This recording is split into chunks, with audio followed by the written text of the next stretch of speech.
Welcome, everyone. We're almost at the end. It's been a long 2 days with lots of good talks, and we got one more here before the closing remarks. So I'm going to hand it over and let the speaker begin. Thanks, John. Thank you, everybody, for coming to my talk. I know it's almost closing time, so I'll try to make it quick. Well, I want to say two thank yous, actually. First of all, to everybody who's in this room today listening to this. I appreciate you coming and giving me some of your time. And I also want to say a thank you to everybody in the security community who has thought about, worked on, and tried to implement security automation at some point in time in their career. Much of what I'm talking about today is based off of what I've learned from the community, and so this is sort of a way to try and give back. You may have noticed that the title of my talk changed. That's because I refocused it. But it's still pretty much, we're going to be talking about automation here today and a serverless automation framework that we've built out as a team. Who am I? My name is Ubani Balogun. I am a senior security engineer at Twilio. I've been there for 3 years. Thank you. That is my team, showing support. Team Twilio. I've been there for 3 years, and I've been focused predominantly on the challenge of automating security operations response plans. I am a software engineer at heart, and that's kind of why I'm here today, to talk about some of the stuff that we've been working on. What exactly am I on about? On our team, we've been creating a serverless security automation framework. I'm going to talk about why we built it, sort of our story, what exactly it is, how we built it, and I'm going to leave you with a call to action. I will spoil the call to action a little ahead of time, just to set expectations right. We don't have a public GitHub today, but I still have a way for each and every person in the audience to engage with me after this, because our goal is to open source what we've been working on. If you have questions during the course of my talk, Slido, you can push the questions there, but I will also try and I will hang around afterwards and you can ask me more in-depth questions. Cool, so let's really begin. Why did we create a serverless security automation framework? Well, because of this. Like one day we woke up and we realized that security operations had become way too hard. And the reason it became hard for us was because at Twilio, we operated overwhelming scale, and we do so with really small teams. As a security operations team, our job is to detect and respond to threats in Twilio's environment.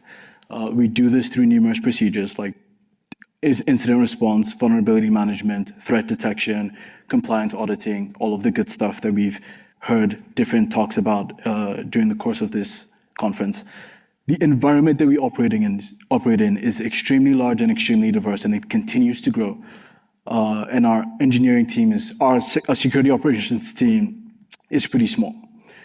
So very early on, we learned kind of the hard way that the path to success for us is to focus on the right things. For us, we felt that the right thing was to help our organization figure out what it needs to do, right? Help it figure out the processes, procedures, relationships, and technologies that it needs to have in place to up-level its security game. Unfortunately for us, we found ourselves in a situation where we were spending too much time executing procedures manually, that we couldn't invest as much time as we wanted in up-leveling our security program. Our ideal state of things was to spend a lot of time creating procedures and very little time executing them. To get there, what we felt we needed was some sort of magic box that would take the procedures we create, execute it, provide us feedback on the execution of those procedures, or escalate those executions to us as necessary, and do all of this while being low effort to operate and low effort to develop. So we wanted this magic box. We realized that the magic box could have been full of anything: cats, dogs, humans, machines. We didn't try, but we suspected that cats and dogs wouldn't work very well. But we realized, and we couldn't quite offload all of our procedures to humans directly, because we didn't feel it was a frugal solution to buy a SOC, and two, we just felt that there could possibly be a better way, some sort of synergy between humans and automations. So we figured that automation might be the route to go for our magic box, but when we looked out there, we found very few perfect implementations of the magic box that we wanted. We found good implementations, we found some good magic, and we found some good boxes, but we didn't quite find the perfect magic box. We saw great articles that told us that what you're looking for is a security orchestration and automation framework, but many of those articles didn't ship the concrete implementation of a SOAR. That's what they call it. When we did see concrete implementations in the form of security products, they were either not good or they were actually good, but came with a high cost and some orchestration requirements that didn't quite fit into our environment or that we as a small team didn't want to adopt. We did see some community examples that got really close to being perfect. But our only challenge there was that they were either too use case specific or they were examples that showed us how to get started, but not how to go all the way through in solving our use cases. So we thought, maybe we should take a swing at trying to build out this perfect magic box for ourselves. The first thing that we had to do was define what it was going to do. Well, it was going to be sort of like a security automation and orchestration framework, something that would allow us to automate any of the security procedures that we have with minimal development and orchestration effort. That was the additional constraint that we gave ourselves. It had to take very little development time and orchestration time. How is it going to do it? Well, by not being perfect, by not being magic, and by not being a box, right? We wanted a perfect magic box that was actually not perfect, not magic, and not a box, which on some level might seem like doesn't make sense. But what I mean by not perfect was that we weren't looking for a canned solution that claimed to solve our problem. Instead, what we wanted was a framework that would allow us very quickly create the use cases and automate the use cases that we wanted. By not magic, we wanted to stay with simple technologies and simple components built on top of solid design principles that software engineers have been using for a long time to build their frameworks. And by not a box, we didn't want something that lived on a server, that had proprietary components, that we had to figure out how to scale or deal with when we run into situations. So to frame the rest of the conversation, I want to show a little bit of a demo of a use case that we've automated internally. And to give a little bit of background here, we have, in our environment, we have SOCs boxes, SOCs compliant roles. Whenever an engineer SSHs into one of those boxes, they are required to provide a tracking ticket that says, hey, this is why I'm SSHing in. This is the reason that I'm trying to change something on the box. As a security operations team, our job is to take that ticket, validate that it actually exists, and in the event that it doesn't exist, follow up with the engineer, right? Not entirely the most complex task, and it was something that we felt would be better served if we could automate it. So this is a video showing, just if I can find my mouse here, what that automation looks like. So this is the engineer's view. They SSH into a box, put their password. They get prompted to put in a ticket number. They put in a ticket number, it lets them go into the box. On the back end, our automations are validating that ticket. And shortly they get a message that says, hey, we noticed you logged into a box.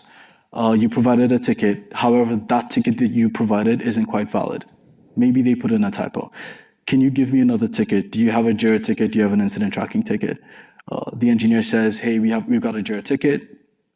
A pop-up comes up, it takes the ticket, goes back on the back end and validates that.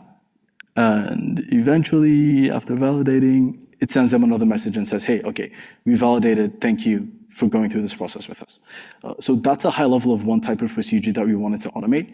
We have very many different types of procedures like phishing, email dispatch, or just following up on suspicious sign-ins that we see in our environment. Sorry, this is the SecOps view of things. Like the security operations engineer, when our automations are done, cuts a Jira ticket and provides all of the information that they collected from the user in that Jira ticket, right?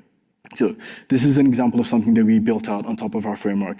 It's the kind of things that we wanted to build, and we felt that there was room for this in the community as well. So let's go a little bit deep into this framework and talk about the technology behind it, right? Like, how does this thing actually work? Show of hands, how many people in the room are familiar with AWS Step Functions? Okay, that's a number of people. If I'll just take a little detour here and say, if you were trying to automate security operations procedures and you're looking for a way to get started, I think AWS Step Functions is a good way to start. What we did, however, was take that technology at a very high level. It's a workflow automation engine that is hosted by AWS.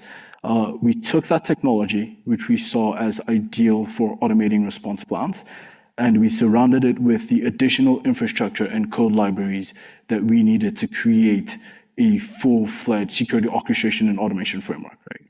So the infrastructure and the code that we added was focused on solving problems like executing actions, taking in events, processing events, storing data long-term, enabling human interactions, and helping developers create procedures, so much more. So let's go a little bit and talk about what is inside this box now. We've started to build it out. For compute, what we do is we write AWS Lambda Functions. So we take our procedures, which we typically define in words, we split them out into different tasks and write one AWS Lambda per task. AWS Lambda Functions serve as our unit at work, and when we design our functions, we design them to be modular, so that we can write a function once and use it over and over again in multiple response plans. This is how we cut down the automation time for the development time for automation tasks. Here are two sample Lambda functions that we use. For the sake of the conference, I stripped out a majority of the error checking code, but the rest of it is actually deployed into our environment and doing things for us right now. The key things that I want you to focus on here are, one, they're short. Lambda functions are pretty easy to write. If you can write a script in Python, you can write a Lambda function, and that was what we were going for. And they are modular. We don't hard code any of the specifics of the request that they're trying to make to whatever API that they're interacting with. And so because we don't hard code any of that, they're modular, we can move them around between frameworks. Between procedures. I'm gonna take a water break here.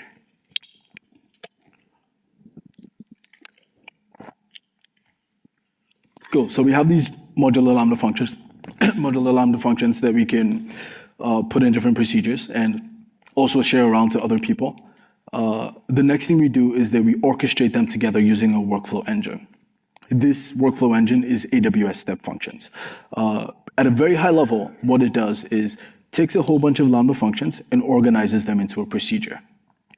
The procedure can have linear components where things execute in line, parallel components where they execute together, or conditional components where the path of execution changes based off of some new data that is generated by a previous Lambda function in the execution. AWS Step Functions represents procedures as state machines. Here is what a state machine looks like in the development phase.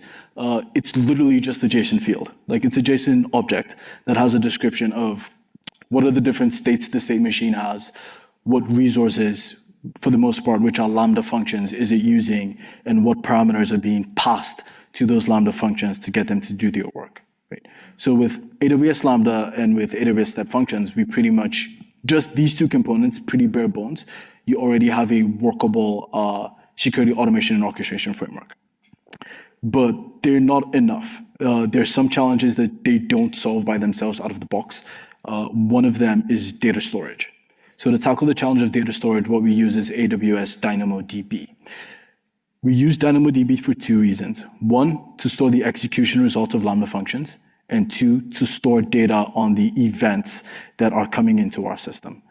The first one is, I think, more fun to talk about, because what we do there with storing the execution of Lambda functions is that every time a Lambda function executes within our system, we automatically write the execution results to a DynamoDB table so that all of its results become available to the subsequent Lambda functions in the Step Function state machine.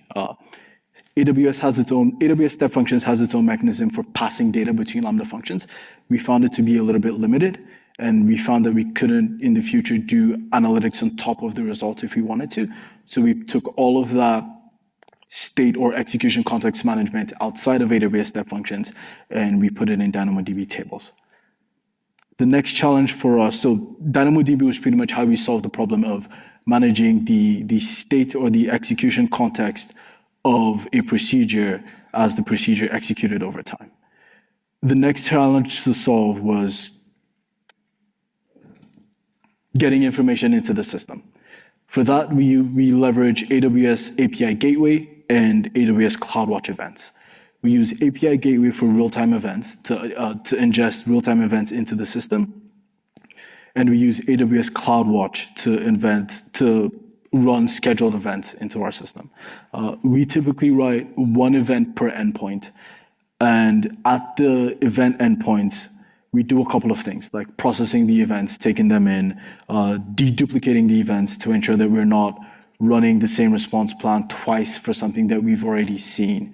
And we also route the events that come into the appropriate response plan that should be executed.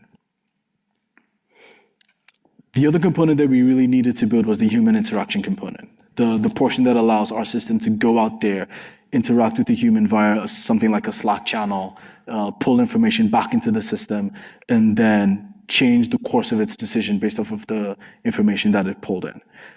The way we pull this off is to leverage, again, AWS's feature in AWS Step Functions called an activity. The activity essentially allows you to pause the execution of a playbook until some external job is accomplished. So we took that functionality of AWS Step Functions and created around it the additional architecture to support interacting with an individual and pulling data back into AWS Step Functions. At a very high level, the way it works is that we have one Lambda function send out a message to the individual, then trigger an activity which pauses the execution of the procedure. When the person responds, we take that response in through another AWS API Gateway endpoint, and we put that information back into the procedure via the AWS Step Functions activity. In this way, we are able to reach out to people, get information, pull it in, and then change the course of our execution based off of that. So all of this all of what we did was take AWS Step Functions and build a lot of the missing components around it. The thing that really glues all these missing components together is the code library that we wrote for this called Atlas Core. It's implemented in Python. It's what really makes this a framework for us, right? It's what takes AWS Step Functions from being just a workflow engine to being the Atlas automation framework for us. We ship the library with every Lambda function that we write, and its goal is to solve some of the common problems of automating security frameworks. So specifically things like, hey, ensuring that the data that is generated as part of the execution of a response plan gets stored in the right place, ensuring that Lambda functions are parsing data correctly, ensuring that people have the right tools that they need to implement some of the most common use cases that they have with Lambda functions, like pulling data from an S3 bucket into a Lambda function for processing. So that is the job of the code library. It just brings everything together and makes it easy for people to continue to build on top of this as they go forward. All of this together is what we call our Atlas automation framework. To recap, events coming through the left side, either through AWS API Gateway endpoints or a CloudWatch scheduled event. Events get stored in a DynamoDB table, and then the endpoints trigger the execution of our procedures. The procedures execute each and every step of the response plan, reaching out to humans as necessary to gather more information and pull that in. And all of the executions from the Lambda functions get stored in DynamoDB tables, making them available during the course of execution as well as after the course of execution. So like in the future, we can do analytics or dashboarding as necessary. So I want to take that demo procedure that I showed you early on and show you a little bit more of the behind the scenes of what actually goes on the AWS Step Functions side of things when a procedure is executing. So on the left, you still have your Slack, your engineer at their Slack app responding to a message. On the right, you have the AWS Step Functions console showing step functions in action. What you are looking at here is the full-fledged response plan. Each box is either a Lambda function that is taking an action or an AWS Step Functions mechanism for making choices based off of the data that is in the system. Cool. That was just me zooming in to get you a better view. And as we can see, as the individual interacts, step function progresses through the execution of the response plan. It does a good job of giving feedback about what succeeded and what failed. And because everything is modular and tied together, it makes it easy for us when we're debugging response plans to figure out what was the component that was an issue. Yeah, so that is Step Functions, AWS's Step Functions backend, just showing a little bit of how it works, what it does. Ultimately, going forward, we think AWS's Step Functions visuals are good. There are some things that they are lacking. We would love to continue to build on top of this and add components that they may be missing. So let me go through some highlights again. The whole thing is serverless, which means that as a team, we don't have to worry too much about orchestrating servers and ensuring that, hey, like this server that I bought from someone stays up. We don't have to figure out how to orchestrate our servers into a high availability configuration. It's all serverless.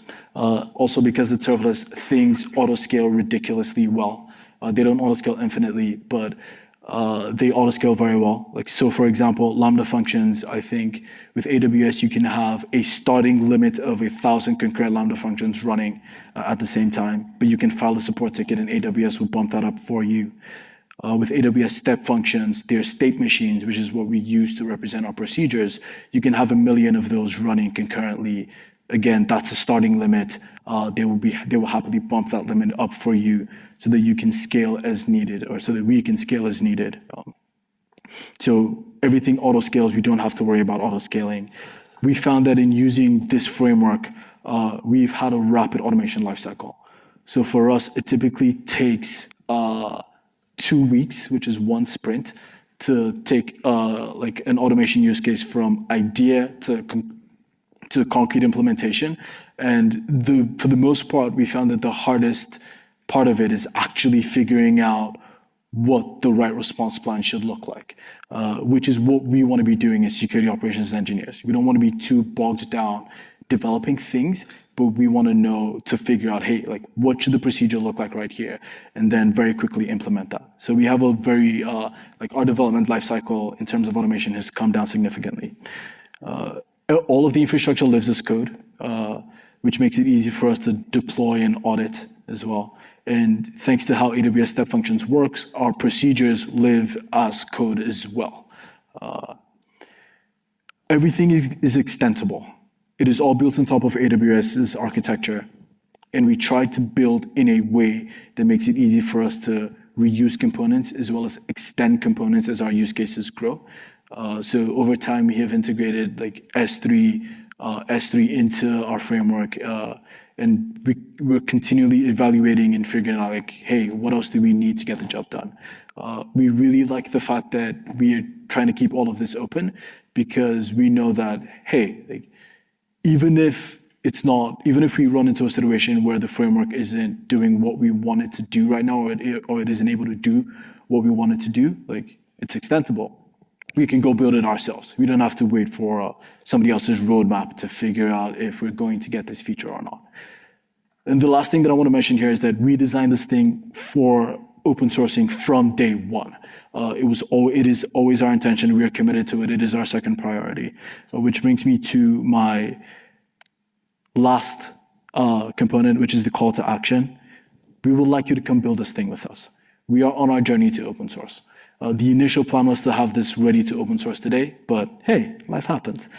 But what we are going to do is, if you text that number, you will get my contact details. The way we want to approach open sourcing this is by building a community. We think the technology is great, but when it comes to security automation and orchestration, I think that the bigger thing is having a community of people who are all approaching the problem in a similar way so that we can all help each other figure out how to get this thing done better, quicker, and faster. So we want to approach it by building out a community of people, starting by working closely with a handful of people who are excited about having an open source alternative to security automation. So if you feel like you want to get in on the ground floor, text that number or come talk to me afterwards, and we will see how we can get you building on top of this thing as quickly as possible. Another way to come build is to join our team. We are always hiring. We are actually hiring a lot right now at Twilio. I think the booths might be closed, but much of my team is here. You can grab them, talk to them, see how you fit into our organization. You can visit our jobs page as well. And I'm going to be hanging around. Come talk to me. Yeah, that's pretty much it. That's my time. I finished with a lot of time to spare. I actually can't believe it. Thank you. Questions? Yes. I'm gonna. Use cases, we have about 10 right now. 10 use cases that we've deployed into our production environment. We are continuously building more on top of this. We actually have one in the pipeline right now. The demo that I showed you is in the pipeline. We're going to be deploying that this week. And 10 is a good start, but we feel like, hey, we can do more. So as much as possible, we want to do more, which is why we want the community to pitch in here. Question over here. Yeah. Hi. Ah, sorry. Okay. Great talk. I really enjoyed it. Thank you. And I also work on a team that has a lot of resourcing problems, so this really resonated with me. I wanted to ask you about the slide that you showed that was the Lambda function for Nessus. Hopefully this isn't too deep of a cut, but I wanted to ask you, did that code have a Nessus secret hard-coded into it? Let me see. I don't believe so because we absolutely don't hard code anything. But there was a reference to a Nessus secret. So what we do, that's a great question. Let's actually talk about how we handle secret management in our framework. What we do is that we use another, where is it? What we do is that we use no secrets. What we do is that we use an AWS service called Secret Manager, SSM. That's what it's called. So in our framework, we store all of our credentials in that service. And when we're deploying our Lambda functions, we have it pull those credentials and deploy them as environment variables. And what you're looking at there is a reference to an environment variable in the Lambda function that has the credentials. Awesome. That's How a do great you question. handle whitelisting IPs for the Nessus source IPs, like their engines? Yes. So whitelisting the Nessus IPs, or can you say that again, please? I'm not super familiar with Nessus because we use a different tool, but when they're scanning your servers, say, how are you handling that they're able to scan and send that traffic? Yeah. So the way Nessus does that, for the most part, we do external scans, right? So we scan our perimeter. And when we want to do internal scans, Nessus allows you to deploy something in your environment that does a scan. So we set up our security groups to allow the Nessus internal scanner to scan out internal resources as we need it to. So for external scanning, we don't need to whitelist. And for internal scanning, we do need to whitelist. We deploy a Nessus box and then configure our security groups to allow it access to the host in our environment that we want to scan. We do that through automation. So we've actually written another set of automations on our framework to handle the deployment of our Nessus scanners, triggering our scanning, and tearing down those hosts so we don't have to worry about them. Hello, this is Yes. really cool. Thank you. I'm definitely a fan, and I'm definitely going to text that number as well. I wanted to ask you about the dev environment. So how do you set up a dev environment for something like this? Yes. What do you use? Beautiful question. So the way we have I think this goes back to how we orchestrate a little bit. How many people are familiar with the serverless framework? Yes, cool. For those of you who aren't familiar with the serverless framework, it is sort of, in the context of AWS, you can think of it as a wrapper around CloudFormation that allows you to very quickly deploy Lambda functions for serverless applications. So we orchestrate, all of this framework is orchestrated using the serverless framework. And what we do right now for our development environment is that we deploy to one region of AWS for development and another region for our production. Does that answer your question? Yes, that's how we handle it. The choice of step functions is pretty brilliant. Was there anything suboptimal that you ran into? With step functions? Yeah. Yes. Yes. So in many ways, much of the library that we built around step functions was to tackle the limitations of AWS Step Functions, right? One of the limitations, for example, is that the AWS's like step functions default execution memory, for the lack of a better term, is limited to about 32,000 characters. We found that wasn't enough when automating a response plan where you have to keep all of the state from previous Lambda functions to satisfy like a Lambda function down the line. So we broke all of that out, all of that state management out to DynamoDB, which I think has about 4 gigs per record. So significantly expanding the amount of memory we have to store data as part of our execution.